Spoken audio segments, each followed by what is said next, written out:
ibn Umar radhiyallohu anhu bozorga kirdilar. Hech narsa sotib olmadilar, hech narsa qilmadilar.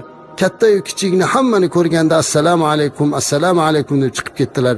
Atrofdagilar so'radilarki, "Ya ibn Umar radhiyallohu anhuma, siz bozorga kirib hech narsa xarid qilmadingiz, lekin kirib chiqdingiz" deyodilar. "Men odamlarga salom berdim" dedilar. "Salom uchun kirdim, har bir salomim uchun ajr olaman" degan ma'noda salom berdilar. Mana shu salomni bizni ajdodlarimiz hatto sobiq ittifoq davrida, din bu afindur degan davrda ham salomni saqlab qolishdi. Endi hozir alhamdulillah diniy erkinlik, hurriyat davrida biz bu salomni yo'qotmasligimiz kerak. Bolalarimizga nafaqatgina assalomu alaykumda aytishlikda, balki buni mohiyatini o'rgataylik.